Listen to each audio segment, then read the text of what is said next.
Après le sport, Mario, on va faire un petit peu de zen, du feng shui maintenant. Bonjour à tous les deux. Bonjour. Alors expliquez-nous un petit peu le feng shui, parce que je pense qu'il y a très peu de gens qui connaissent, à moins que ce soit connu ici en Polynésie. Qu'est-ce que c'est le feng shui? Le feng shui, au fait, est très connu en Polynésie ou à Oui. Tahiti.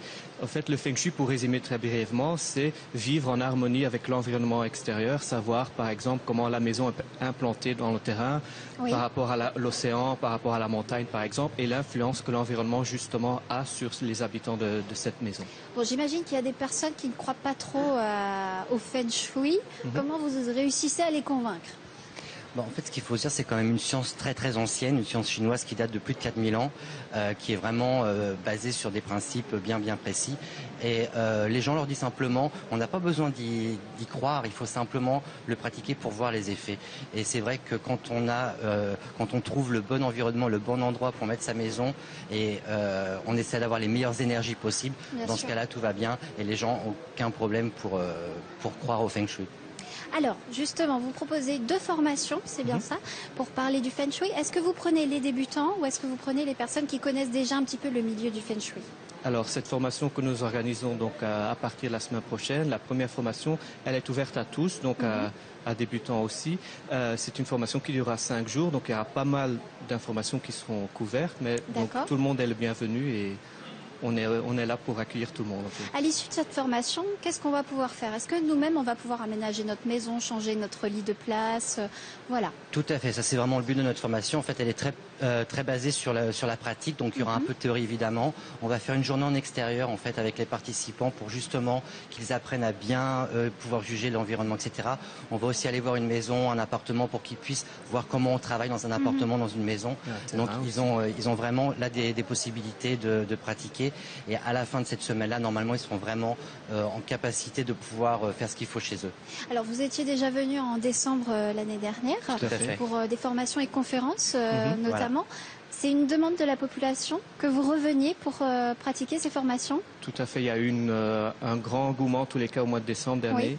Et à tel point qu'on a voulu répondre à cette demande en revenant justement cette fois-ci à la fois pour proposer la formation Feng Shui, la formation en astrologie chinoise la semaine d'après en fait. Comment expliquez-vous qu'en Polynésie, on aime le Feng Shui et on s'y intéresse? Moi, je pense que c'est vraiment, je pense que c'est vraiment très lié au fait que les Polynésiens sont très attachés à la nature. Oui, à l'environnement, à la nature. Je crois que c'est des choses importantes. Parler des montagnes aux Polynésiens, c'est forcément parler des dieux, etc. Donc je pense que c'est quelque chose qui est vraiment... oui, dans le polynésien. Donc, il n'y a pas de... Le pont entre le feng shui et la culture, la tradition polynésienne, elle est évidente en fait. Et je pense que c'est pour ça que les gens sont très réceptifs. Et puis c'est peut-être aussi du fait qu'il y a une forte importante participation de la population chinoise. Enfin, ici en Polynésie, on a une forte population chinoise qui a aussi ses pratiques, peut-être pas forcément feng shui, mais aussi ses pratiques. Hein. Je pense également, oui. Je pense que d'une façon traditionnelle, comme il y a cette population chinoise qui est là depuis très longtemps, les gens connaissent ça, et c'est déjà là. Oui, en fait. C'est déjà très ancré au fait, de par les origines culturelles, donc c'est vraiment très ancré déjà dans la tradition ici, qu'elle soit polynésienne ou chinoise. Voilà. Et vous, comment vous y êtes parvenu à ce feng shui? Alors moi, ça fait déjà pratiquement une vingtaine d'années maintenant que je suis tombé dedans, pratiquement quand j'étais petit si je peux dire, parce que mes parents étaient médecins acupuncteurs en Europe, en Belgique, donc pour moi le pont était assez rapidement franchi si on peut dire. Et donc, toi, tu es venu... Et moi, ça fait une dizaine d'années. Donc, ça fait une dizaine d'années vraiment qu'on se forme continuellement. Oui. On a également une maison d'édition qui publie des livres sur le feng shui, sur l'astrologie chinoise. Donc, on est vraiment dedans depuis une bonne dizaine d'années maintenant. Est-ce que, souvent j'ai entendu dire, même ici en Polynésie, que des entreprises font appel à vous ou à d'autres personnes pour venir pratiquer le feng shui dans leur bureau, dans leur commerce? Tout à fait. C'est une pratique qui est courante? C'est une pratique qui commence à émerger. Oui, à émerger, tout à fait. En Europe, ça commence à venir petit à petit. Ici, on a plus de demandes quand même, mais c'est vrai que surtout pour les entreprises et les commerces, ils ont vraiment envie de pouvoir bénéficier de ce potentiel que peut apporter justement le feng shui, tout à fait. Et tirer profit des énergies favorables et justement savoir apprendre comment éviter tout ce qui est défavorable dans l'environnement qui pourrait faire du tort à leur société ou leur entreprise, Bien par sûr. exemple. Alors, comment on fait pour participer à ces deux formations? Voilà.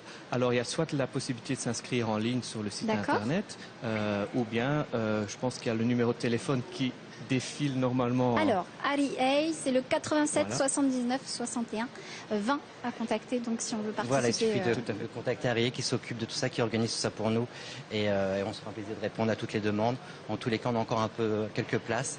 Et on sera très très content d'avoir un maximum de gens. De transmettre aussi tout à votre fait. message et votre savoir. Tout à fait. Merci beaucoup à tous les deux d'être venus parler dans notre émission.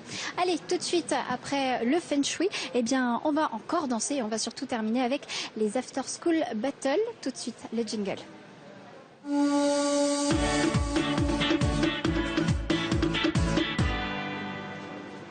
J'aurais pu dire ta mouille, comme tu fais.